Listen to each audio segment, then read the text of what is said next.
The Los Angeles County District Attorney's race, a lot of people watching this one very closely because of George Gascón and his progressive stand on crime. Well, he wants another term, and he has a very large field of challengers, 11 to be in fact. But let's look at the top three right now, as it is still very early in tonight because we still have to get those ballots counted from the vote centers and, of course, the election day voters today. But as it stands right now, George Gascón is leading with 22.9% of the vote. Nathan Hochman, who has spent a lot more money than George Gascón, has 18.1%. And so does Jonathan Hatami. He's a deputy DA with 12.0% of the vote. He also spent more money than George Gascón. KCAL News senior reporter Ross Palombo live now in Pasadena. And Ross, you spoke with Gascón. How is his campaign feeling as these results start coming in? Well, Juan and Pat, I did speak with George Gascón, and Pat, as you just said, there was way more money spent early on. Nathan Hochman actually spending around $2 million compared to George Gascón's $437,000. Earlier, I spoke with Gascón about that money, whether he thought it was going to be a factor. He said he did not think it would be a factor, and so far the numbers you just showed prove that perhaps he's right. 12% of the vote in, George Gascón sitting at 23%.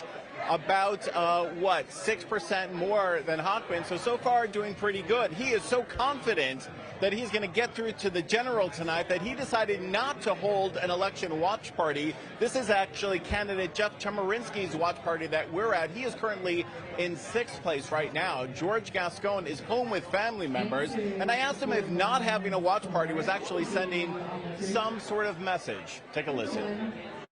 Why no party or get together tonight? Some people are assuming this is because you're worried about the vote tonight. To the contrary, actually, we feel so comfortable. We work so hard to this point.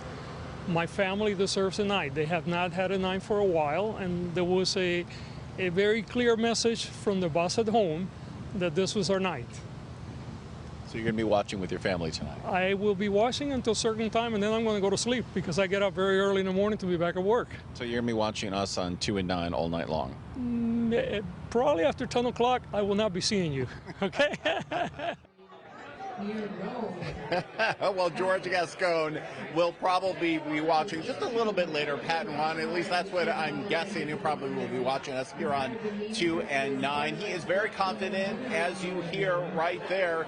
And despite of the funding problems he's had so far, despite all the controversy he's been through, the 2 recall attempts, the first happening within the 100 days, he seems to be in very good spirits, and so far the numbers are with him. We'll be following this throughout the whole night. For now, though, the very latest live from Pasadena. Back to you. All right, thank you so much, Ross. And I guess you could say he certainly is a warrior surviving those recalls before. So he's used to this, and maybe that's why he's so calm. But I hope he at least watches the top of the 11. Absolutely. Okay, Ross. Well, there is a crowded field of candidates challenging Gascón, as we've been talking about. KCAL News reporter Jeff Nguyen is live in Brentwood, where one of those candidates, Nathan Hochman, just spoke.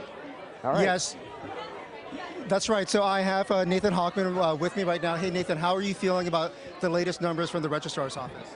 The numbers are great, and they're actually tracking the poll numbers that we had ahead of time. Looks like we're going to be getting in the top 2, and if the poll numbers hold up for the general election as well, we'll be beating Gascón by 25 points. So you've been doing your internal polling. We are seeing the results. You were at the podium right now, and you were speaking in very positive terms. So are you basically saying that you've made the runoff for November? Well, again, until the final vote is counted, you never know how the votes end up. But right now, the votes are trending so that I'll be in the top 2. I very much look forward to a general election matchup against Gascón. We're going to put his record on trial.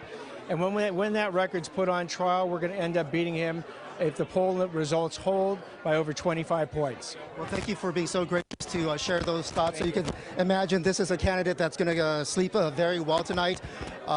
We also spoke to Jonathan Hatami, who is also one of the High's fundraisers, and he says that he is going to wait until every single vote is counted. He also spoke to us about an hour ago saying win, lose, or draw, no matter what happens, he plans to go back to work as a prosecutor. But as you can tell from Nathan Hochman, he believes that he is going to move on to November. So that's the latest from here. The vibe here, the mood here is very upbeat. Guys, we'll send it back to you.